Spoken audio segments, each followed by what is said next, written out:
Ghislain confirmed the theory, his tone steady but grim. He warned them that the path ahead would be more perilous than anything they had faced so far. Ghislain placed several lanterns around the camp as bait. The mercenaries, unaware of his plan, slept peacefully through the night.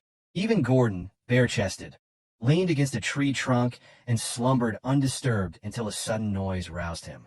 His eyes widened in shock when he noticed a lantern floating seemingly on its own, as though an unseen force had seized it. The object vanished into the darkness as soon as Gordon let out a startled cry. Moments later, Gordon caught sight of something monstrous. 4 pairs of glowing red eyes pierced through the shadows. His scream of alarm grew louder as he flailed his weapon wildly, attempting to strike the creatures he had glimpsed. He shouted, urging whatever was nearby to retreat, his voice filled with terror. The commotion woke the other mercenaries, who quickly gathered around him. One of them asked what was happening. Gordon, still shaken, declared that a monster had been right next to him. His words were met with confusion, as none of the others had seen anything. They exchanged puzzled glances, assuming that Gordon might have been dreaming. Realizing the monsters were no longer visible, Gordon's confusion deepened. He looked around, insisting he had not imagined the encounter. One mercenary cursed at the disruption, complaining about the noise, while another suggested cutting Gordon some slack, considering the numerous recent encounters with monsters. Gordon continued to plead, trying to convince them of the reality of what he had seen, but most dismissed him. A third mercenary, however, hesitated. This one admitted to feeling something strange, and waking up to see a lantern disappear before their eyes. Others began to chime in, sharing similar experiences. One mentioned hearing an eerie laugh. The group's uncertainty grew, and tension rippled through the camp. One mercenary voiced confusion, wondering aloud if everyone was losing their minds. Then, a one-eyed mercenary broke through the rising panic, stating that the presence of something unperceivable was undeniable. His calm yet resolute tone steadied the group. Ghislain entered the gathering, his voice commanding attention. The mercenaries immediately parted to clearly see him, their respect evident. At his side stood Ghislain and Kair.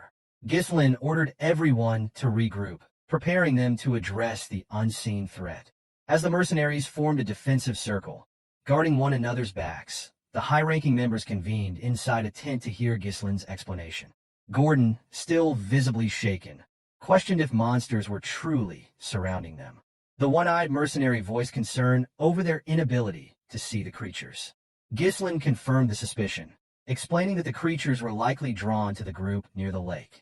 He identified them as shadow hunters, known as Pallor, beings capable of blending seamlessly into the darkness. He elaborated that physical attacks were futile against them, as they thrived by stealing surrounding light. The creatures used this ability to create an ideal hunting ground, where they could toy with their prey before striking. The mention of hundreds of such creatures left Gordon and the one-eyed mercenary shocked. Melinda voiced a realization, noting how the lantern's light had begun to dim. Kair's anger flared as he speculated that the creatures were toying with the group, his frustration driving him to suggest launching an immediate attack. Ghislain, however, dismissed the idea, insisting that waiting for the creatures to make their move would provide the best opportunity for a counterattack. Melinda questioned whether it was wise to wait, given the rapidly diminishing light. Ghislain explained that a reckless attack would only provoke the monsters further, forcing them to alter their tactics and escalate their harassment. Such a response, he warned, would leave the group unable to eliminate the creatures in one decisive action. Ghislain, skeptical, questioned whether it was even possible to deal with hundreds of invisible and seemingly invulnerable monsters. Ghislain reassured him, referring to the magic scrolls he had previously instructed Belinda to prepare. These scrolls were handed out to each mercenary, accompanied by a detailed plan. As Ghislain knelt to sketch the plan in the dirt, and the gathered people paid close attention, he revealed that the Pallors were encircling the camp from 3 directions, using stolen light to tighten their hold. With their smaller numbers, the mercenaries could not hope to defend the entire area, particularly against such foes. A direct confrontation would leave them vulnerable to flanking attacks. Ghislain noted that the lake at their backs prevented a complete encirclement, a fact Ghislain confirmed. Despite the unfavorable situation, Ghislain remained confident, declaring that the group held the initiative in the battle. His confident tone instilled a glimmer of hope among the gathered mercenaries. Belinda, however, voiced her confusion, uncertain what he meant by holding the initiative. Ghislain laid out the plan. The group would divide into 3 units. A shield unit to withstand attacks, a crossbow unit to hold off the enemy, and an elite assault unit, which he himself would lead. The shield and crossbow units would form a tight formation in the center, their primary role to block incoming attacks. Meanwhile, the assault unit would focus all their firepower to quickly break through the enemy's left flank. Once they regrouped with the central forces and encircled the palace, victory would be within reach. Ghislain quietly acknowledged the plan, expressing his understanding. Gordon, however, questioned whether it would truly work, his uncertainty evident. Care, ever confident, assured them that if the center held, the strategy was achievable. Belinda, raising her voice to interject, pointed out a critical concern. She reminded the group that the palace could not be attacked directly, as they merged seamlessly with the darkness. Her question, directed at Ghislain, left the others momentarily silent. All eyes turned toward their leader. Kair, the brawny yet occasionally insightful mercenary captain, suggested the use of mana. His suggestion, though rare, appeared reasonable for once. Ghislain, undeterred by the group's hesitation, reassured them, reminding Belinda of the magic scrolls that had been distributed. As night fell further, the mercenaries raised their voices in war cries, rallying their spirits for the impending battle. The formation was set, shields raised high, and the crossbowmen prepared to strike. One mercenary shouted instructions to maintain formation, emphasizing the importance of their cohesion. Another voice rang out, reporting the loss of the last lantern. The pallors were closing in. Ghislain, speaking to himself, recalled an entry from the pioneering journal of the Delphini ducal house, which described the pallor's extreme aversion to light. He moved with purpose, retrieving a magic scroll and preparing to use it. With a clear command, he tore the scroll, releasing the stored magic. Another note from the journal is that illuminating the area will reveal the true forms of the pallors. The assault team followed Ghislain's lead, tearing their scrolls to unleash the magic stored within. Beams of light shot into the night sky.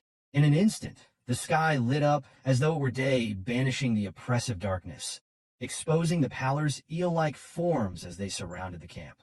One mercenary, stunned by the transformation, murmured about the darkness lifting. Another, more alarmed, exclaimed at the revelation of the creature's forms. Gordon, now able to see the monsters clearly, shouted his observation, his voice filled with both fear and determination. The creatures, recognizing the threat, began their charge. Chaos erupted as another mercenary called for preparation against the attack. The crossbow unit fired in unison, their bolts aimed to halt the pallor's advance. Amidst the chaos, Gordon rallied the shield unit, urging them to hold the line as he stood at the forefront, becoming the vanguard for the central formation. Ghislain, raising his sword high, called for the assault unit's attention. The true forms of the pallors had been revealed, and the time to act was now. With a decisive swing of his sword, he signaled the charge. Ghislain, driven by his loyalty, moved without hesitation to follow his leader's command. Kair, energized by the prospect of combat, grinned at the chaos to come. Belinda, ever watchful, stayed close behind Ghislain, ready to watch his back. With unwavering confidence, Ghislain raised his sword once more, leading the assault unit into the fray, determined to slay the pallors in one fell swoop. So, friends, this chapter comes to an end. What will happen next? We'll uncover it in the next chapter. Don't forget to rate this chapter out of 10 in the comments. We'll see you in the next video. Until then, take care and goodbye. Don't forget to like the video and subscribe to the channel.